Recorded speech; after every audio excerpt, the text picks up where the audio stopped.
Hey y'all, hey, welcome to another session of KickBack Bible Study. Everybody get their notebooks, their highlighters, their pens, whatever you use to take your notes, and of course your Bible. Get in your safe space. For me, it's my car because I have kids, so the only way for them not to interrupt me is for them not to even think that I'm there. So I come sit outside in my car. It creates for a peaceful kind of space where I don't have to worry about any interruptions. I can really focus. But yeah, we are going to pick up in Deuteronomy chapter 11.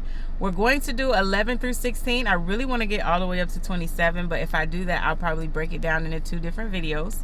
But yeah, we are going to pick back up on Deuteronomy chapter 11. Here we go. Therefore, thou shalt love the Lord thy God and keep his charge and his statutes and his judgments and his commandments always.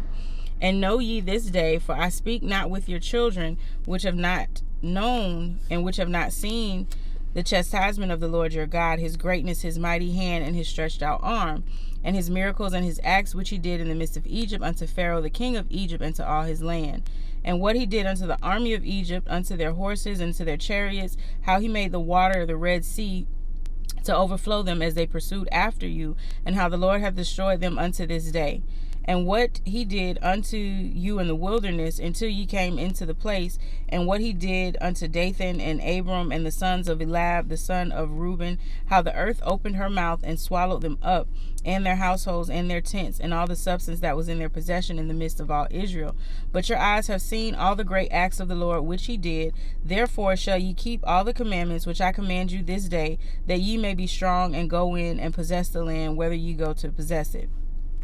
Whither ye go to possess it, and that ye may prolong your days in the land which the Lord sware unto your fathers to give unto them and to their seed, a land that floweth with milk and honey. For the land whither thou goest in to possess it is not as the land of Egypt, from whence ye came out, where thou sowest thy seed and waterest it with thy foot, as a garden of herbs. But the land whither ye go to possess is a land of hills and valleys, and drinketh water of the rain of heaven, a land which the Lord thy God careth for. His eyes of the Lord thy God are always upon it, from the beginning of the year until the end of the year. And it shall come to pass, if ye shall hearken diligently unto my commandments, which I command you this day, to love the Lord your God, and to serve him with all your heart and with all your soul, that I will give you the rain of your land in his due season, the first rain and the latter rain, that thou mayest gather in thy corn and thy wine and thy oil. And I will send grass in the fields for the cattle, that thou mayest eat and be full. Take heed to yourselves that your hearts do not be deceived. Heart be not deceived, and ye turn aside and serve other gods and worship them. And then the Lord's wrath be kindled against you, and he shut up the heavens, and there be no rain, that the land yield not her fruit. Yes, ye perish quickly from off the good land which the Lord giveth you. Therefore shall ye lay up these my words in your heart and in your soul, and bind them for a sign upon your hand, that they may be as frontlets between your eyes. And ye shall teach them to your children, speaking of them when thou sittest in thine house, and when thou walkest by the way, when thou liest down, and when thou risest up. And thou shalt write them upon the doorposts of thine house and upon thy gates, that your days may be multiplied in the days of your children in the land which the Lord sware unto your fathers to give them, as the days of heaven upon the earth. If ye shall diligently keep all these commandments which I command you to do them, to love the Lord your God, to walk in all his ways and cleave unto him, then the Lord will drive out all the nations from before you, and ye shall possess greater nations and mightier nations than yourselves. Every place whereon the soles of your feet shall tread shall be yours, from the wilderness and Lebanon, from the river and the river Euphrates, even unto the uttermost sea shall your coast be. There shall no man be able to stand before you, for the Lord your God shall lay the fear of you and the dread of you upon all the land that ye shall tread upon, as he hath said unto you.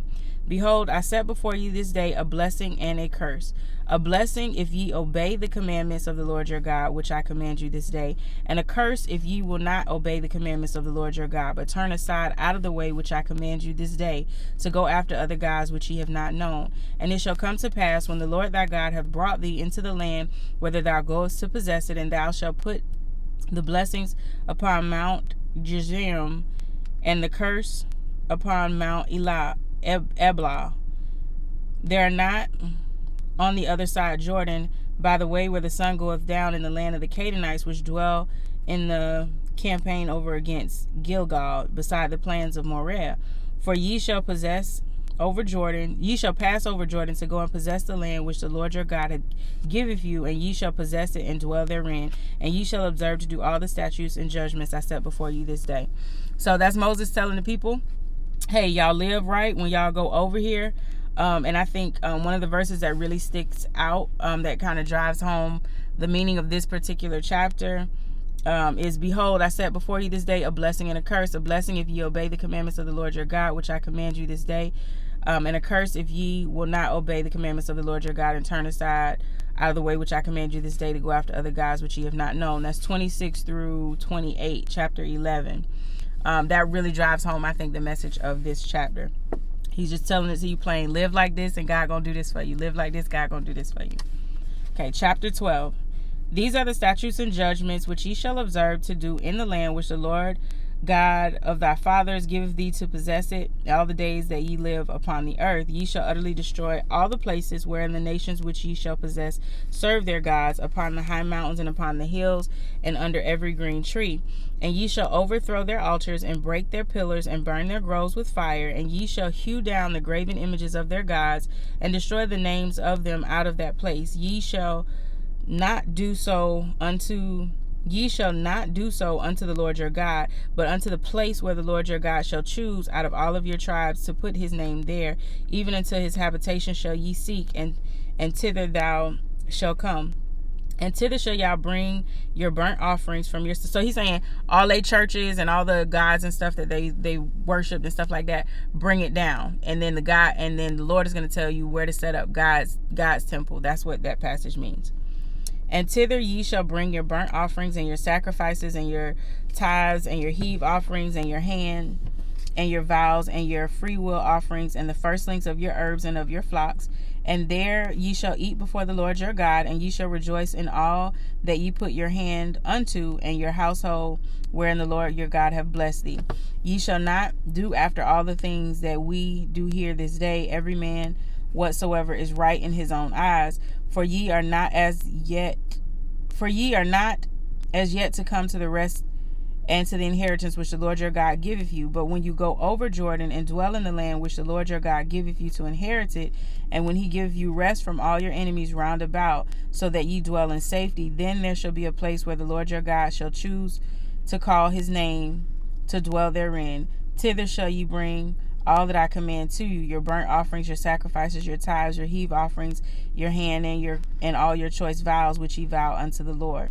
And ye shall rejoice before the Lord your God, and ye and your son and your daughters and your manservants and your maidservants and the Levites that is within your gates, for as much as he hath no part in the inheritance with you. So he's saying that this is Moses saying that y'all don't go over there, tearing down a temple and setting up another one. Wait until God has given you rest from all of your enemies round about, which means like the whole war and the sieging and all that stuff is over. Then God's going to instruct you where to set up the temple, where they're going to be instructed to bring their sacrifices and so forth. Okay, so take heed to thyself that thou offer not thy burnt offerings in every place that thou seest, but in the place which the Lord shall choose in one of thy tribes, where thou shalt offer thy burnt offerings, and there thou shalt do all that I command thee. Notwithstanding, thou mayest kill and eat flesh in all thy gates, whatsoever thy soul lusteth after, according to the blessings of the Lord thy God, which he hath given thee. The unclean and the clean may eat thereof, as of the roebuck and as of the hart. Only ye shall not eat the blood. Ye shall pour it upon the earth as water. Thou mayest not eat within the gates of the tithe of thy corn, or of thy wine, or of thy oil, or of thy firstlings of thy herds, or thy flock, nor of any of thy vows which thou vowest, nor thy free will or heave offerings of thy hand, but thou must eat them before the Lord thy God in the place which the Lord thy God shall choose. Thou and thy son and thy daughter and thy manservant and thy maidservant and the Levite that is within thy gates, and thou shalt rejoice before the Lord thy God in all thou puttest thine hands unto. Take heed to thyself that thou forsake not the Levite as long as thou livest upon the earth. When the Lord thy God shall enlarge thy border as he hath promised thee, and thou shalt say, I will eat flesh because thy soul longeth to eat flesh, thou mayest eat flesh whatsoever thy soul lusteth after. If the place which the Lord thy God hath chosen to put his name there be too far from thee, then thou shalt kill of thine herd of and of thy flock, which the Lord hath given thee, as I have commanded thee, and thou shalt eat in thy gates whatsoever thy soul lusteth after, even as the rubach and the hart is eaten, so shalt thou eat them. The unclean and the clean shall eat of them alike. Only be sure that thou eat not the blood, for the blood is the life, and thou mayest not eat the life which is the flesh. Thou shalt not eat it. Thou shalt pour it upon the earth as water. Thou shalt not eat it, that it may go well with thee, and that thy children after thee, when thou shalt do which is great in the sight of the Lord. Only thy holy things which thou hast in thy vows shall thou take, and go up into the place where the Lord shall choose. And thou shalt offer thy burnt offerings and thy flesh and thy blood upon the altar of the Lord thy God, and the blood of the sacrifices shall be poured out upon the altar of the Lord thy God, and thou shalt eat the flesh. Observe and hear all these words which I command thee, and that it may go well with thee and with thy children and thee forever, when thou doest that which is good and the right in the sight of the Lord thy God. When the Lord thy God shall cut off the nations from before thee, whether thou goest to possess them, and thou succeedest them, and dwellest in their lands, take heed to thyself that thou not be snared by following them, after that they be destroyed from before thee, that thou inquire not of after their gods, saying, how did these nations serve their gods? Even so will I do likewise. Thou shalt not do so unto the Lord thy God, for every abomination to the Lord which he hateth have been done unto their gods, for even their sons and their daughters they have burnt in the fire of their gods. What thing soever I command you, observe to do, thou shalt not add thereto or diminish from it. So that's Moses giving some instruction on their sacrifices, on where to worship and bring their tithes and their offerings, saying bring it to a specific church. And then he's ending that out saying, don't go over here and get curious about what these people was doing and how they was living and how they was worshiping before you got here, because then your curiosity is going to spark and you might go down that wrong path. So Moses is telling them, hey, don't be worried about what these people had going on over here. That was chapter 12. Chapter 13. If there arise among you a prophet or a dreamer of dreams that giveth thee a sign or a wonder, and the sign or the wonder come to pass, whereof he spake unto thee, saying, let us go after other gods which thou hast not known, and let us serve them, thou shalt not hearken unto the words of that prophet or that dreamer of dreams, for the Lord your God proveth you, and know whether ye love the Lord or the Lord your God with all your heart and with all your soul. So what that means is, if somebody come up telling you something, talking about they a prophet or this, that, and the third, and it ain't sitting right with your soul, you know it's against God, you don't have to believe what people say because they say they're a prophet. No. It says God proveth you. It says, okay, are you going to have or more obedience or more salt in what a man or a person of this flesh says, or what I told you to do? And I told you, don't serve nobody other than me. So that's what it says. Now ye shall walk after the Lord your God, and fear him, and keep his commandments, and obey his voice, and ye shall serve him, and cleave unto him. And that prophet or that dreamer of dreams shall be put to death, because he hath spoken to turn you away from the Lord your God, which brought you out of the land of Egypt, and redeemed you out of the house of bondage, and thrust thee out of the way which the Lord thy God commanded thee to walk in. So shalt thou put the evil away from the midst of thee. If thy brother, thy son, of thy mother, or thy son, or thy daughter, or thy wife of thy bosom, or thy friend, which is thine own soul, entice thee secretly, saying, let us go and serve other gods, which thou hast not known, nor thy fathers, namely of the gods of the people which are around about you, nigh unto thee, or far off from thee, from one end of the earth even to the other end of the earth, thou shalt not consent unto him, nor hearken unto him, neither shall thine eye pity him, neither shall thou spare, neither shall thou conceal him. So what that says is, if your cousin, your mama, your brother, your daddy, whoever it is, come to you and say, hey, come do this other form of worship, or worship this other God, God is saying, hey, you ain't for that. And it says, thou shalt not consent unto him. So that means you're not going to agree with him or go into him. Thou shalt not hearken unto him. That means you ain't even supposed to be giving 2 cents to nothing he's saying. Neither shall thine eye pity him, meaning you don't look upon him and say, oh, I feel bad for the place that he's in. No. You don't pity nobody, because then that pity opens up to you trying to get an understanding of where they're at. And there is no understanding of anything outside of worshiping God and God alone. And neither shall thou spare, or neither shall thou conceal him. So when they say spare or conceal him, back in this day, if you was worshiping anything outside of God, that was death to you right then and there. And you're not supposed to hide somebody's, I guess you what they would call wayward worship habits. You're not to hide that. Okay, but thou shalt surely kill him. Thy hand shall be first upon him to put him to death, and afterwards the hand of all thy people. And thou shalt stone him with stones, that he die, because he hath sought to thrust thee away from the Lord thy God, which brought thee out of the land of Egypt, from the house of bondage.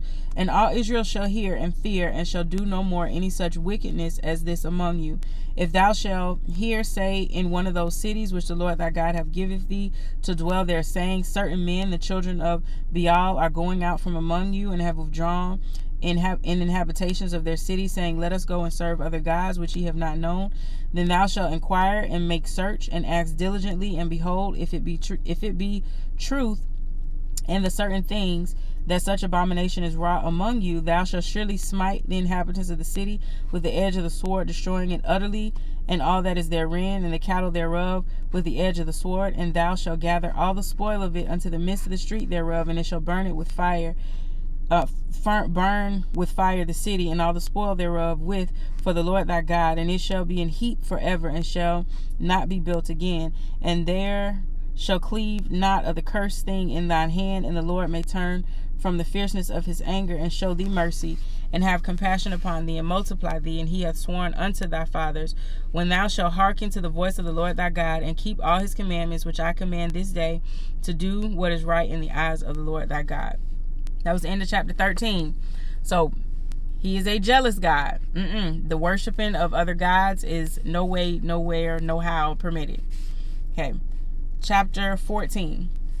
Ye are the children of the Lord your God, and ye shall not cut yourselves, nor make any baldness in between your eyes for the dead.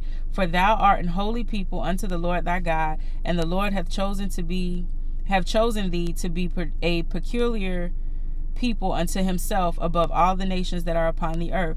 Thou shalt not eat any abominable thing. These are the beasts which ye shall eat: the ox, the sheep, and the goat, the hart, the roebuck, the fallow deer, the wild goat, and the parguag, the wild ox, and the chamios, and every beast that parteth the hoof, and cleaveth the cleft into two claws, and cheweth the cud among the beasts, that ye shall eat. Nevertheless, these ye shall not eat of them that chew the cud, or of them that divide the cloven hoof, as the camel, and the hare, and the coney, for they chew the cud, but divide not the hoof, therefore they are unclean to you. And the swine, because it divideth the hoof, yet cheweth not the cud, it is unclean to you. Ye shall not eat of their flesh, nor touch their dead carcasses. These ye shall eat of all that are in the waters. All that have fins and scales ye shall eat. And whatsoever hath not fins and scales ye may not eat, it is unclean unto you. Of all clean birds ye shall eat, but these are they of which ye shall not eat: the eagle and the offspring, the osprey and the osprey, and the glade and the kite, and the vulture after his kind, every every raven after his kind, and the owl and the nighthawk, and the cuckoo, and the hawk after his kind, the little owl, the great owl, and the swan, and the pelican, and the gier eagle, and the comrat, and the stork, and the heron after her kind, and the lapwing, and the bat, and every creeping thing that flieth is unclean unto you, they shall not be eaten. But of all clean fowls ye may eat. Ye shall not eat of anything that dieth of itself. Thou shalt give it unto the stranger that is in thy gates, that he may eat, or thou mayest sell it unto an alien, for thou art an holy people unto the Lord thy God. Thou shalt not seeth a kid in his mother's milk. Thou shalt truly tithe all the increase of thy seed in thy field that bringeth forth year by year. And thou shalt eat before the Lord thy God in the place where thou shalt choose to place his name there, for the tithe of thy corn, and of thy wine, and of thy oil, and of thy firstlings of thy herds, and of thy flocks. And thou may learn to fear the Lord thy God always. And if the way be too long for thee, so that thou art not able to carry it, or if the place be too far from thee, which the Lord thy God shall choose to set his name therein, when the Lord thy God hath blessed thee, then thou shalt turn it into money, and bind up the money in thine hand, and thou shalt go into the place which the Lord thy God shall choose, and thou shalt bestow that money for whatsoever thy soul lusteth after, for oxen, or for sheep, or for wine, or for strong drink, or for whatsoever thy soul desireth, and thou shalt eat therefore before the Lord thy God, and thou shalt rejoice in thine household. And the Levite that is within thy gates, thou shalt not forsake him, for he hath no part nor inheritance with thee. At the end of 3 years thou shalt bring forth all the tithe of thine increase in the same year, and thou shalt lay it up within thy gates. And the Levite, because he hath no part or inheritance with thee, and the stranger and the fatherless and the widow, which are within thy gates, shall come in and shall eat and be satisfied. And the Lord thy God may bless thee in all the works of thine hand which thou doest. That's the end of chapter 14. So this is more instruction. God saying what we should and should not eat, what's clean and unclean as far as beasts and birds, that whole 9. Giving more instruction as far as tithing, and giving increase at the end of the 3 years for whatever crops you got, whatever your first harvest is, bringing it in, eating into this place. And then he gives further instruction and said, if you live too far, and because it's like a big, like, holy thank God cookout, and everybody's supposed to bring a plate, bring a goat, bring a cow, whatever God done blessed you with, that's what you're supposed to bring. And if it's too far for you to bring, then you're supposed to go, turn it into money. That's what it says, turn it into money. So sell it, do whatever. And then when you get to the cookout, then go on and buy some more ribs, some more goats, or what? No, not ribs, because that is of the swine, Lord, forgive me. Go buy some more goat or whatever, and then everybody eat together. And when they say forsake not the Levites, the widow, and the fatherless, they're saying the kids whose parents is dead, the women who are widowed, they don't have a husband, and the Levites who are not, their sole purpose is to praise God and to be, basically like the keepers of the tabernacle and stuff like that. They get to eat too, and they ain't got to bring no food because they got another session. So when you be like, well, what they brought to the cookout, it's like that's a part of your tithe and your offering, is making sure that the Levites, the fatherless, and the widows are straight, so they all partake in this. Okay. Now chapter 15. At the end of every 7 years thou shalt make a release, and this is the matter of the release. Every creditor that lendeth aught unto his neighbor shall release it, and he shall not exact of his neighbor or of his brother, because it's called the Lord's release. Of a foreigner thou may exact it again, but that which is thine with thine brother in thine hand shall release, save when there shall be no poor among you, for the Lord shall greatly bless thee in the land which the Lord thy God giveth thee for an inheritance to possess it. Only if thou carefully hearken unto the voice of the Lord thy God, to observe and to do all the commandments which I command thee this day. For the Lord thy God blesses thee as he promised thee, and thou shalt lend unto many nations, but thou shalt not borrow, and thou shalt reign over many nations, but they shall not reign over thee. If there be among you a poor man, or one of thine brethren, within any of thy gates in thy land, which the Lord thy God giveth thee, thou shalt not harden thine heart, nor shut thine hand from thy poor brother, but thou shalt open thine hand wide unto him, and shalt surely lend to him sufficient for his need, that which he wanteth. Beware that there be not a thought in thine wicked heart, saying, the 7th year, the year of release, is at hand, and thine eyes be evil against thine poor brother, and thou givest him not, and he cry unto the Lord against thee, and it be sin unto thee. Thou shalt surely give him, and thine heart shall not be grieved when thou givest unto him, because that for this thing the Lord thy God shall bless thee in all thy works, and in all that thou puttest thy hands unto. For the poor shall never cease out of the land. Therefore I command thee, saying, thou shalt open thy hand wide unto thy brother, to thy poor, and to thy needy in thy land. I love that. I love that whole verse 7, those verses 7 through 11. It really teaches us how God tells us to deal with one another when we go over there. He's saying, hey, don't be stingy. It's not going to be no poor people among you. So if somebody down bad, you're supposed to open your heart, help them out, do what you can to help your brother. And it's talking about the year of the Lord's release, or some people may have heard it as the year of Jubilee, as they refer to it in Jewish culture. But basically at the end of that 7 years, whatever debt is owed, you're supposed to release it. Whether they clean their face or not, you say, hey, all right, I was in a position to give it to you. I gave it to you. You wasn't able to give it to me back. I ain't worried about it. And God is saying to deal with people that way, because it says, thou shalt surely give to him, and thine heart shall not be grieved when thou givest to him, because that for this thing the Lord thy God shall bless thee in all thy works and in all that thou puttest thy hand unto.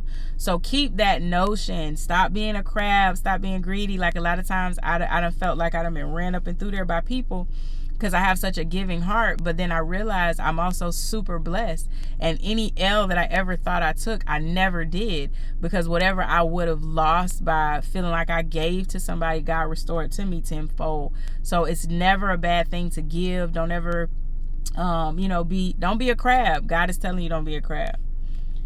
And if thy brother and Hebrew man or an Hebrew woman be sold unto thee, and serve thee 6 years, and the 7th year thou shalt let him go free from thee. And when thou sendest him out from thee, thou shalt not let him go away empty. Thou shalt furnish him liberally out of thy flock, and out of thy flour, and out of thy winepress. Of that which the Lord thy God hath blessed thee, thou shalt give unto him. And thou shalt remember that thou was a bondman in the land of Egypt, and the Lord thy God redeemed thee before. Therefore I command thee this thing this day. And it shall be, if he say unto thee, I will not go away from thee, because he loveth thee in thine house, because he is well with thee, then thou shalt take an awl, and thrust it through his ear unto the door, and it shall be thy servant forever. And also unto thy maidservant thou shalt do likewise. And it shall not seem hard unto thee when thou sendest him away free from thee, for he hath been worth double and hired servant to thee, in serving thee 6 years, and the Lord thy God shall bless thee in all that thou doest. So this is another instruction as far as slaves, because slavery was not something that was like, uncommon. But there was some dignity in it. They weren't like slaves forever. So this is God giving instructions saying, hey, if you get a slave, that slave got to work for you for so many years, and then you got to let this slave go. If they want to stay with you because they just love living with you and they want to help you out, then okay, cool. But when you send them away, you don't just send them away empty-handed. You send them away with some of the increase that they have helped you to harvest with the help of, not the help, because of the Lord in general. So this is God telling you, all that I have blessed you with, when you send this slave away, you need to send him away with some of it. And then remember that you was also a slave at one point, that I brought you out of Egypt. So be measured in how how it is that you treat these people. They're no different than you, even if they may be your slaves. They're still people. All the firstling males that come out of the herd of thy flock thou shalt sanctify unto the Lord thy God. Thou shalt do no work with the firstlings of thy bullock, nor shear the firstlings of thy sheep. Thou shalt eat it before the Lord thy God year by year in the place where the Lord shall choose, thou and thy household. And if there be any blemish therein, and if it be lame or blind or have any ill blemish, thou shalt not sacrifice it unto the Lord thy God. Thou shalt eat it within thy gates. The unclean and the clean person shall eat it alike, as the roebuck and as the hart. Only thou shall not eat the blood thereof. Thou shalt pour it into the ground as water. That's the end of chapter 15. So that's further instruction on sacrificing when they say firstlings and stuff like that. So the first baby goat that mother have, whatever is that firstling. That's what it means by the firstlings of the flocks. Chapter 16. Observe the month of Abib, and keep the Passover unto the Lord thy God. For in the month of Abib the Lord thy God brought thee forth out of Egypt by night. Thou shalt therefore sacrifice the Passover unto the Lord thy God of the flock and of the herd, and of the place where the Lord shall come to place his name there. Thou shalt eat no leavened bread with it. 7 days thou shalt eat unleavened bread therewith, even the bread of affliction, for thou comest forth out of the land of Egypt in haste, that thou may rememberest the day when thou comest forth out of the land of Egypt all the days of thy life. And there shall be no leavened bread seen with thee in all thy coasts 7 days, neither shall anything of the flesh which thou sacrificest the first day even remain all the night until the morning. Thou mayest not sacrifice the Passover within any of thy gates which the Lord thy God giveth thee, but the place which the Lord thy God shall choose to place his name in, there shalt thou sacrifice the Passover at even, at the going down of the sun, and the season and that thou comest out of Egypt. And thou shalt roast and eat it in the place which the Lord thy God shall choose, and thou shalt turn in the morning and go into thy tents. 6 days thou shalt eat unleavened bread, and on the 7th day there shall be a solemn assembly to the Lord thy God, thou shalt do no work therein. 7 weeks shalt thou number unto thee, begin the number the 7 weeks from such time as thou beginnest to put the sickle to the corn. So that's a time reference of the time from like when corn is harvested, telling like when that feast is supposed to take place. And thou shalt keep the feast of weeks unto the Lord thy God, into a tribute of a free will offering of thine hand, which thou shalt give unto the Lord thy God, according as the Lord thy God hath blessed thee. And thou shalt rejoice before the Lord thy God, thou and thy son and thy daughter, and thy manservant and maidservant, and the Levite that is within thy gates, and the stranger, and the fatherless, and the widow that are among you, in the place which the Lord thy God hath chosen to place his name there. And thou shalt remember that thou wast a bondman in Egypt, and thou shalt observe and do these statutes. Thou shalt observe the feast of tabernacles 7 days. After that thou hast gathered in thy corn and in thy wine, thou shalt rejoice in the feast, thou and thy son and thy daughter, and thy manservant and thy maidservant, and thy Levite and thy stranger, and the fatherless and the widow that are within thy gates. 7 days shalt thou keep a solemn feast unto the Lord thy God, in the place which the Lord thy God shall choose, because the Lord thy God shall bless thee in all thine increase and in all thy works of thine hands. Therefore thou shalt surely rejoice. 3 times in a year shall all thy males appear before the Lord thy God in the place which he shall choose, and the feast of unleavened bread, and the feast of the weeks, and the feast of tabernacles, they shall not appear before the Lord empty. Every man shall give as he is able, according to the blessings of the Lord thy God, which he hath given thee. Judges and officers shall thou make thee in all thy gates, which the Lord thy God giveth thee throughout all the tribes, and they shall judge the people with the judgment. Thou shalt not wrest judgment, thou shalt not respect persons, neither take a gift, for a gift doth blind the eyes of the wise and pervert the words of the righteous. That which is altogether just shall thou follow, that thou mayest live and inherit the land which the Lord thy God giveth thee. Thou shalt not plant thee a grove of any trees near unto the altar of the Lord thy God, which thou shalt make thee, neither shalt thou set up any image which the Lord thy God hateth. So that's the end of chapter 16. So that's more instruction on how they're supposed to live, keeping the feast 3 times a year, making sure that they tithe of what increase that God has provided them. So it's more instructions. This is almost like a summary of Leviticus, like Moses is giving like a last hoorah of, look, I done told y'all this before, but let me reiterate, let me tell it to y'all again. So we're going to break right there. That was Deuteronomy chapters 11 through 16, and we will pick up next on chapter 17.